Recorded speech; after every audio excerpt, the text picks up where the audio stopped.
Como eu costumo brincar, nenhuma outra geração passou e provavelmente nenhuma outra passará por uma revolução cultural, né, tecnológica, tecnocultural, digamos assim, como a minha geração. É lógico, ela vai dizer, tá puxando a brasa para sua sardinha, não sei o quê, mas você pode refletir um pouco sobre isso, não é difícil. Nenhuma geração saiu do mecânico, né? Os produtos, os utensílios domésticos, tudo era mecânico lá nos anos 60, anos 70, para o virtual, que é como nós fazemos a maior parte das coisas hoje em dia, né? O nosso mundo hoje em dia é praticamente virtual. E no meio disso aí, você teve o elétrico, você teve o eletrônico, você teve a revolução do meio magnético, né? Toda aquela parte do laser e tudo mais. Depois você teve o que mais? Você teve a tecnologia digital, você teve o digital, teve o digital, e finalmente agora você tem o virtual, que cada vez mais, né, é aquela coisa difícil da gente enxergar, até porque não tem como enxergar, a famosa nuvem, né? A nuvem da Dilma, né? A Dilma tinha um problema com a nuvem. Enfim, o fato é que nós passamos por uma imensa revolução tecnológica que influenciou demais o nosso mundo e a nossa cultura. A cultura, de uma forma geral, se reformulou de uma maneira muito agressiva, muito violenta. E a cultura, de certa forma, ela tem quase que esse traço, né, é uma característica da cultura. A cultura vai se adaptando quase que imediatamente e às vezes até um pouco antes às novas tecnologias que permitem você aprimorar o que já existia e criar coisas completamente novas, né? Hoje em dia, a inteligência artificial, que seria o virtual, né, as IAs, né, elas permitem você criar obras de arte, elas permitem você criar o que você quiser. Quer dizer, é uma loucura isso daí. E é muito difícil, eu entendo que a grande maioria das pessoas da minha geração tem dificuldade de se adaptar à velocidade com que isso aconteceu. Eu me lembro quando surgiu a primeira máquina de escrever elétrica, já foi um negócio que ficou todo mundo impressionado. Você tinha que aprender, quase que reaprender a digitar, porque a máquina era infinitamente mais rápida e tal. E hoje em dia, o que é máquina elétrica, né, gente? É produto de museu. Museu deve ter máquina elétrica aí. E muita coisa que veio depois também já é produto de museu. Então é uma geração que, por um lado, teve que enfrentar um grande desafio, que era de se reciclar numa velocidade impressionante, e, por outro lado, teve um grande privilégio, que é aproveitar as novas possibilidades das novas tecnologias. E eu te garanto que 99% da minha geração não conseguiu acompanhar essa evolução. Conseguiu até se adequar, mas usufruir, aproveitar, ampliar, amplificar o que você tinha, o que você fazia, o que você criava para as novas, é uma coisa muito, muito difícil, né? Você, por exemplo, tem artistas de quadrinhos que são gênios no traço, são gênios do desenho, mas quando a arte evoluiu para o computador, hoje em dia, né? É quase tudo feito no computador, por alguns é tudo feito no computador, alguns, como eu já mostro aqui no canal, o caso do Guiese, né? O Guiese é um exemplo maravilhoso de um artista que é totalmente virtual, ele não tem papel, ele não trabalha com a imagem completamente digitalizada. Então, foi um grande desafio e uma grande oportunidade.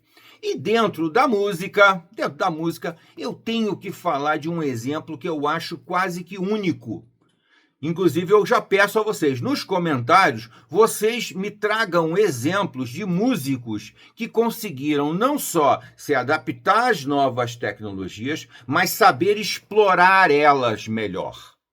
Explorar melhor, tá? Porque uma coisa é você ter gravado uma música lá nos anos 60, nos anos 70, e daí você vai com os processos mais novos, você vai melhorando um pouco a qualidade daquela música, né? Você remasteriza, quando você é um pouco mais arrojado, você remixa, né? Mexe no processo inicial da produção do som, com a remixagem das pistas originais, das captações originais da música, você vai lá e faz uma remixagem. Ou faz menos, pega o produto que você tinha naquela época e apenas remasteriza para as novas mídias, né? Os streamings, os novos CDs, os DVDs, os Blu-rays de áudio, essa coisa toda aí que o nosso canal fala muito mesmo.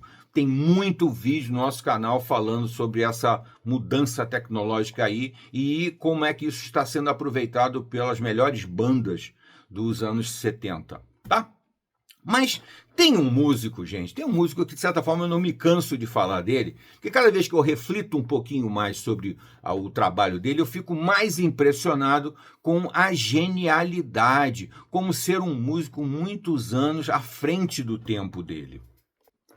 Eu estava ouvindo novamente, né, desde que eu adquiri esse Blu-ray maravilhoso, Blu-ray de vídeo mesmo, né, da gravação que o Rick Wakeman fez de As Seis Esposas de Henrique VIII, que ele até manteve o título. Mas nisso aqui tem muito, muito mais do que você ouviu aqui, tá? Esse aqui é o LP original, lá de 1975, mais ou menos. No Brasil, acho que saiu em 75. O original é de 1973. O Rick Wakeman criou em 1973. E é um álbum com várias coisas muito pitorescas, muito interessantes, que quem é fã do Rick Wakeman, quem acompanha, não vai ter surpresa no que eu vou falar, já é muito conhecido. Mas como eu procuro sempre atingir um público muito maior do que os fãs específicos, eu estou procurando falar cada vez mais com a nova geração, com essa galera aí que está querendo assistir coisas, ouvir, ler coisas novas, mas de boa qualidade, novas no sentido de desconhecidas, de excelente qualidade, eu espero estar falando para um público diferente. Então, quando ele lançou esse álbum aqui, deixa eu procurar aqui esse álbum foi lançado em 73 e, posteriormente, ele foi, logicamente, remasterizado pelos japoneses em CD, um CD já mais moderno, né? Depois dos anos 2000, muito bacana, com qualidade de som muito superior à do LP antigo. E também foi feito um álbum aqui em que ele inclui algumas outras faixas, né, para você poder ouvir, por exemplo, aqui em DVD. Isso é aquele exemplo que eu falei do básico da tecnologia que está disponível para quase todos os músicos. É você pegar a obra original e remasterizar ela para uma nova mídia.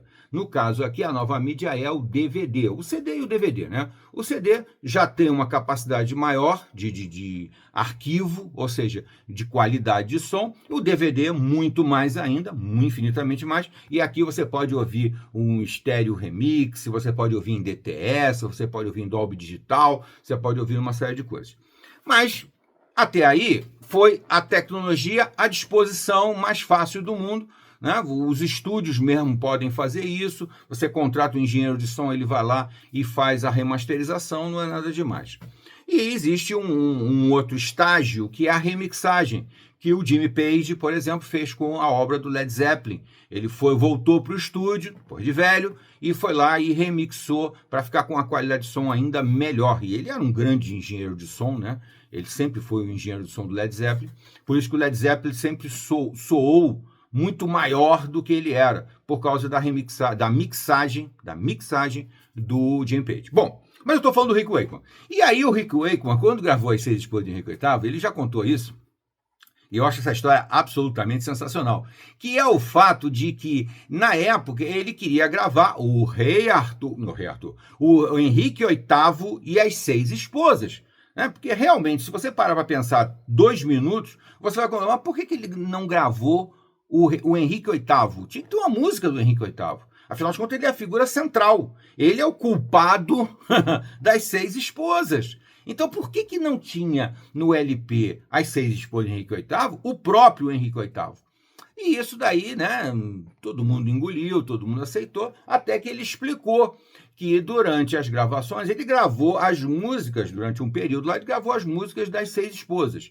Quando ele foi gravar a faixa do rei do Henrique VIII, ele foi gravar a faixa, o pessoal do estúdio, a produção falou, olha, não cabe no disco, porque nós não vamos lançar um LP duplo, nós vamos lançar um LP simples. O LP simples, essa famoso long play aqui, o discão, ele só cabia 40 minutos de música. 40 minutos, era muito pouco. Era a tecnologia da época, disponível na época.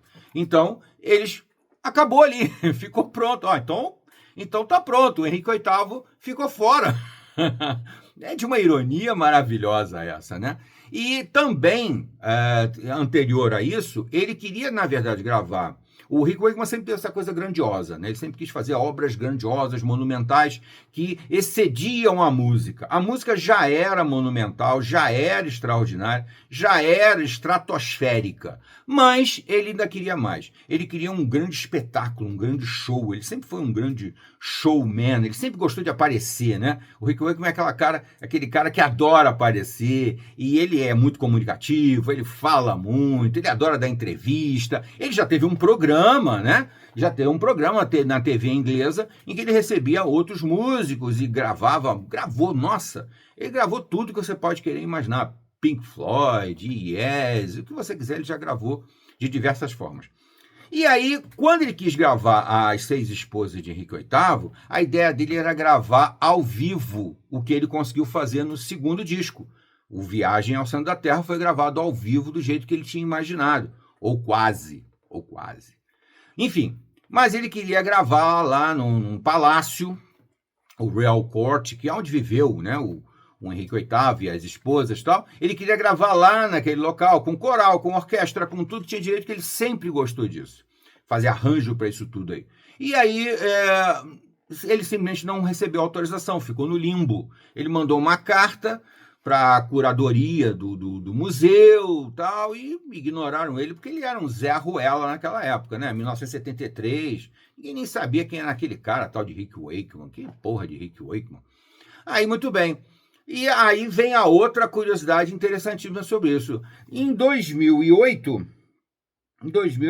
ele recebeu autorização, 1973, 2008, 30 e tantos anos depois, ele recebeu autorização para gravar.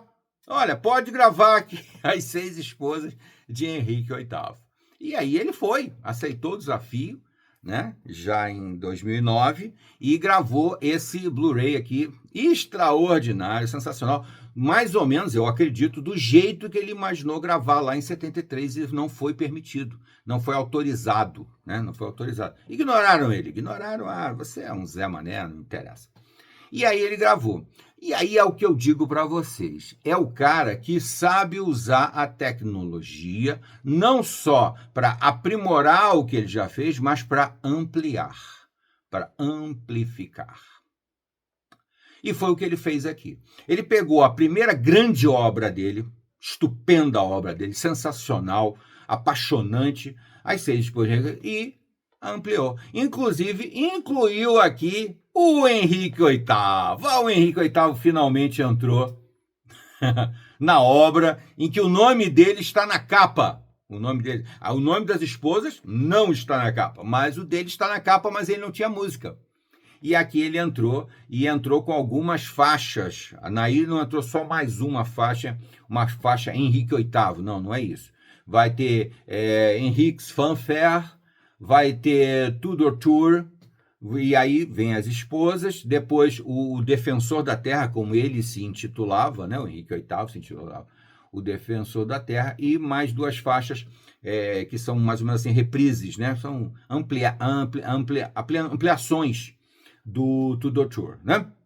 É um álbum absolutamente fantástico por causa disso. Ele pegou a obra original, ele expandiu ela, ele aprimorou a qualidade de som, ele expandiu e tornou ela muito mais grandiloquente, né? Falando com todas as línguas que ele queria falar naquela época, com coral, com orquestra, com banda ampliada, com narrador, com tudo que tinha direito, ele gravou esse álbum aqui espetacular. E dentro das faixas, olha o que é o talento que se excede, o talento que transborda, que eu não conheço nenhum outro músico que tenha feito isso. Ele é um músico sempre insatisfeito. Ele não fica feliz de apenas reproduzir ao vivo o que ele gravou no estúdio. Não, para o Rick Wakeman isso não serve. Eu já falei isso em diversos vídeos. Ele, toda vez que executa uma música, ele dificilmente repete ela exatamente como ela foi gravada originalmente. Tem sempre algum improviso, tem sempre alguma ampliação, tem sempre. E aqui tem ampliações das 6 esposas enormes, enormes. Ele conseguiu acrescentar novas características às personalidades das 6 esposas, de uma maneira absolutamente sensacional, gente, sensacional. Eu vou citar só uma aqui para não alongar demais. Catherine Howard. Catherine Howard, de 2009, é praticamente uma nova composição. A música está muito diferente. A música está bastante diferente. Tem vários aspectos que ele sempre diz que as músicas são aspectos da personalidade do personagem que ele quer demonstrar. E aí ele fez um trabalho absolutamente apaixonante em todas elas, mas eu vou dar um destaque especialzinho aqui para Catherine Howard, que quando eu ouço me emociona, sinceramente, me arrepia, me emociona, eu fico muito chocado com a genialidade nessa expansão. E é o que eu falo, é um cara que soube não só aprimorar a música que ele fez através das novas tecnologias, mas amplificou. Ele amplificou absurdamente, ele praticamente dobrou o tempo, os 40 minutos iniciais de As 6 Esposas, lá do LPzão lá de 73, passou a ter mais de 1 hora de duração. Eu não sei exatamente aqui o tempo total, mas é muito mais. 125 minutos. São 125 minutos. Basicamente, ele triplicou, que eram 40 minutos, se for para 125, ele triplicou a quantidade de músicas aqui. Ou seja, ele pegou as músicas, ampliou todas elas e incluiu músicas novas.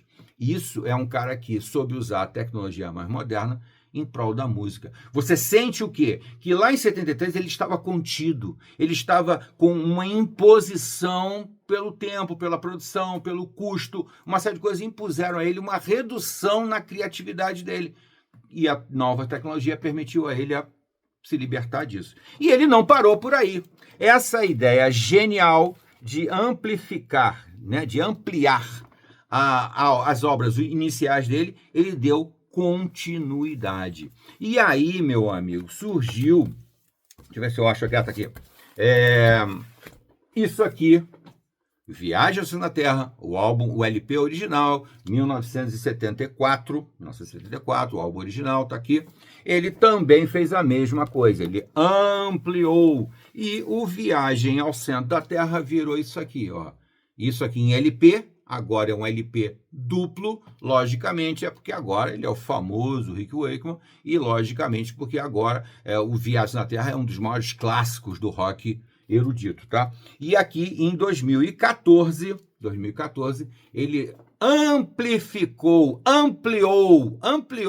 o Viagem na Terra. Ficou muito maior, precisou ter 2 LPs. Logicamente, isso também aconteceu. Aqui está o CDzinho da época, aqui remasterizado para DVD. Olha a tecnologia aprimorando aquela música daquela época, tá? E aqui também tem um CD e um DVD. No DVD, você já ouve muito melhor aquela obra original, tá? E você tem essa ampliação